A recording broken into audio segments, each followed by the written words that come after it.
It's time for my first fully TIG welded project.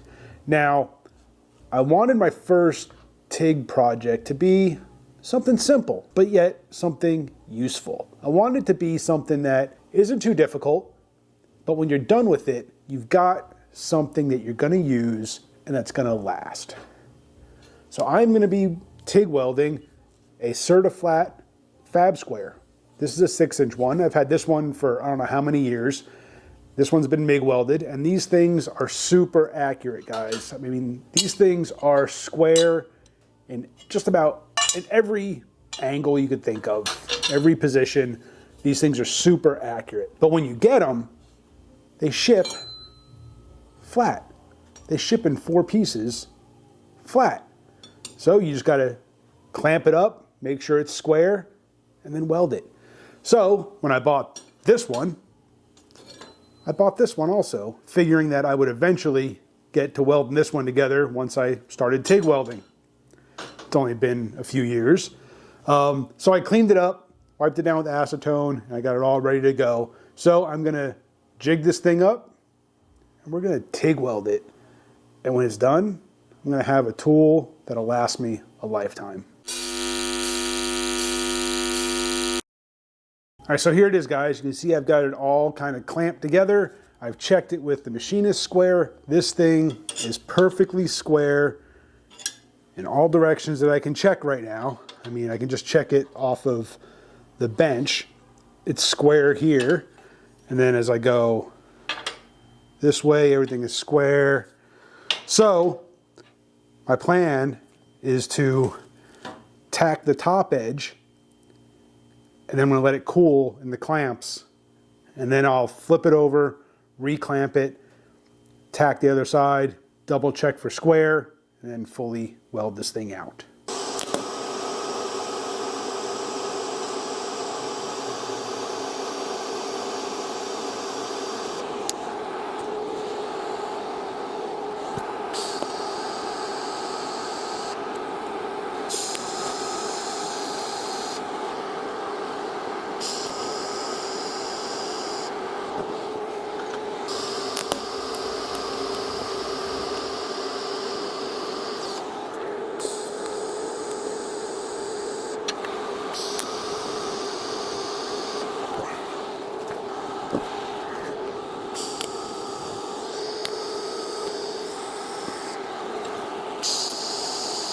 So with this thing tacked together, I think I'm ready to fully weld it out. All right, so one of the things that I ran into while tacking this thing together is this thing is 1/4 inch thick.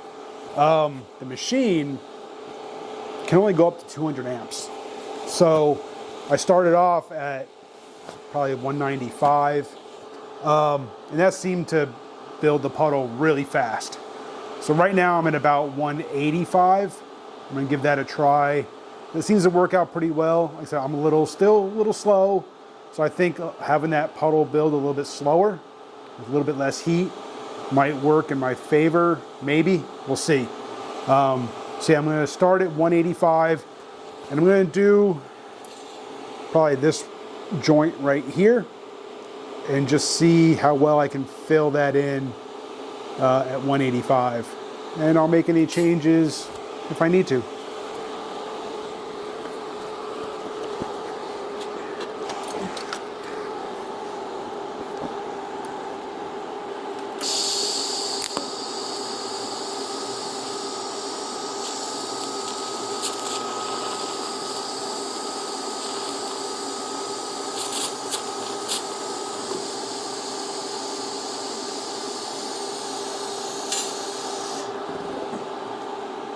Okay, that's pretty ugly. I think I nicked the tungsten there. Yeah, a little bit of stuff on there. It's just the way this thing is cut. I can't get to the whole joint in one shot. Let me do this one. I'll come back and clean that one up later. I just want to get better joints than just tacks right now. So I may end up doing like half of this joint because I can't get the filler into this side of the groove. So yeah, a little difficult, but it is what it is.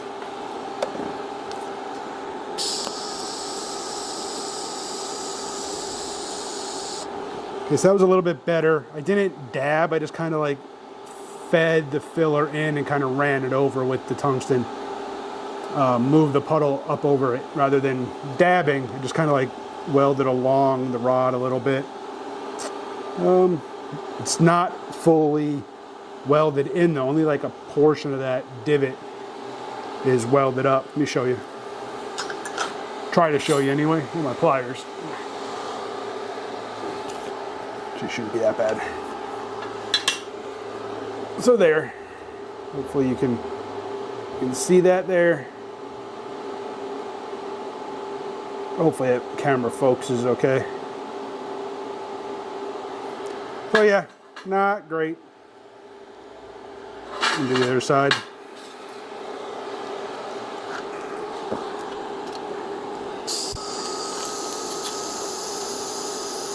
Oop, filler stuck. Forgot to pull the filler out of the puddle before I came off the trigger. Oh well. MIG welding these was a lot easier. I could just jam that filler in there with the MIG and it filled in nice. This is a little different. All right, moving on.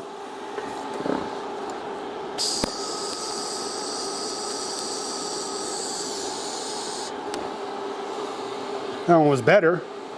Not great, but better.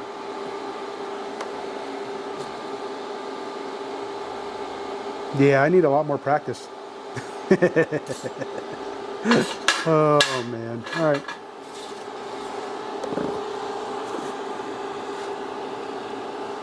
This is just such a deep, let me show you one that hasn't been welded yet if I can. It's just such a deep fillet joint in there. I mean, it's a 1/4 inch thick material. Do this without burning my hand. I mean, you can see it there, just how deep that fillet is that needs to get filled in. That's a lot of filler to fill that thing in there.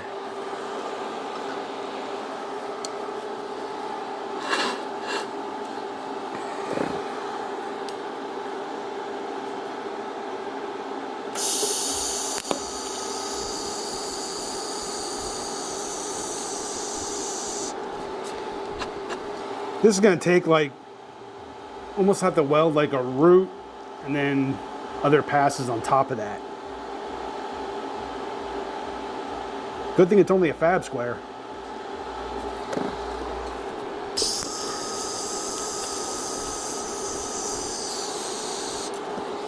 All right, let me let this cool a little bit and we'll take a closer look at it. All right, so it's still hot. I'm still waiting for it to cool down, but here you can see just how much filler I'm going to need to add. I mean, yeah, I didn't add anywhere near enough filler in this. So yeah, I think once this thing cools, I will go back and just continue to add filler into these. So with the material of that fab square being like I said, it's like a 1/4 inch thick, and that's just a big old fillet to have to fill in. What I ended up doing was I basically just got a big old puddle going and started cramming it full of filler. So what that's done is you can see I just filled in that big old fillet. I let it go well past the edges of the surface, and that'll allow me to grind those welds down and just make it look like one solid piece of metal all the way around. I haven't done this side yet. This is how it looked when I was trying to kind of do it and just to see how it would turn out. I got to do this side now, but I've got a question for you guys. And this is something that's happened, off and on over this series of TIG welding videos. I've had this occur a few times, more than a few times, quite a bit, and I don't know why. Hopefully it shows up okay on camera, but here you can see this like nub that sticks up right here. I'll try to zoom in on it. I may have to do it on post, but maybe here you can see it. See that, how the weld sticks up right there? Yeah, and I don't know what's causing that. What's happening is when I start to come off the pedal and the weld actually starts to cool, it kind of like peaks. It kind of gets drawn up towards the tungsten, and I don't know why. I don't see it all the time. I've seen it quite a bit, but yeah. And a lot of times it'll, if I'm not careful, if I don't catch it, it'll actually hit the tungsten and then obviously contaminate the tungsten. So yeah, leave some comments down below. Let me know what's causing that. Like I said, I don't see it all the time. I don't think it has to do with heat because these other areas have gotten pretty hot and I haven't seen it there. But there I did, and I don't know what causes that. Leave a comment, let me know. All right, so what I want to do now, I think I'm going to go grind these areas down to get them flush with the faces here. I really want to get this side kind of done before I move on to finishing out this side. So I think I'm going to go do that now. All right, guys, so I don't know what is going on, but I smoothed those welds down, and I've got a lot of porosity. There's a lot of pinholes in those welds. I don't know if it's just from trying to cram so much filler into there, or what the deal is. Here, let me show you. I've sanded them down a little bit. I plan on taking it, once it's done, I'm gonna sand it flat on like a belt sander. That way I can just get all the edges nice and at the same plane, same thickness and everything, and make sure that there's no little whoops in it from sanding with a grinder, you know, with a flat wheel or anything. But let me show you all the pinholes in these welds. So hopefully it shows up okay on the camera, but there you can see, look at all those. There. I don't know what, like I said, I don't know if that's just from trying to cram so much filler into there. Yeah, let me know what you guys think. What is causing all of those pinholes? But I'm gonna go ahead and I'm gonna do the other side. Just kind of, like I said, same thing, just kind of cram it all full of filler. Maybe I'll crank the heat up more so the puddle forms faster. Maybe it's getting contaminated with something. I don't know. It's a square. I'll be okay with it. But I'd still like it to be as good as I can get it. So let's go do the other side. All right, so it's been a few days since being able to, you know, do any welding.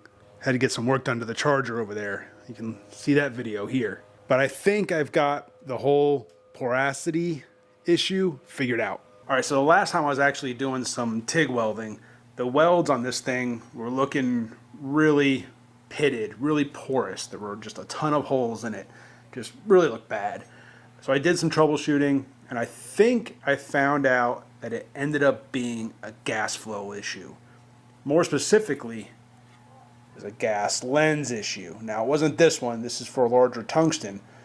But if you've never seen a gas lens, that's like a screen in the end there. And that kind of helps diffuse the gas. Well, that screen, over time, can get clogged. So I tried cleaning it with a steel brush. Didn't really do anything. I've got some more gas lenses on order. The kit that I originally bought only had one. So I've got some more in order. But what I ended up doing was I swapped out my gas lens for just a standard tip, non-gas lens tip, I guess. And then I did some cleaning up, did some more welding, and as you can see, they're still not great. That's just my welding ability, but there's no more holes, pinholes anyway. I mean, there's some holes just because I suck at TIG welding, but the porosity is gone. Welds look a lot smoother. Everything flowed a whole lot better. So I started filling this in, and I'm just gonna continue that. What my goal is to really fill in those really deep fillets and then sand this thing so it basically almost looks like a solid piece, or like it wasn't even welded. That's kind of my goal. We'll see if I'm able to accomplish that. So I'm going to go ahead and mess with this some more and see if I can get this thing fully welded out. So after a little bit more time with the welder, some time with a flap wheel, I got this thing pretty much done. I got it looking pretty good. I mean, it's not perfect by any means. I kind of really wanted a lot of the welds to almost like disappear.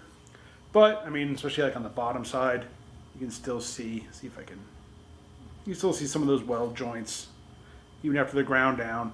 The important thing is, it's flat, it's square in all directions, it's a tool.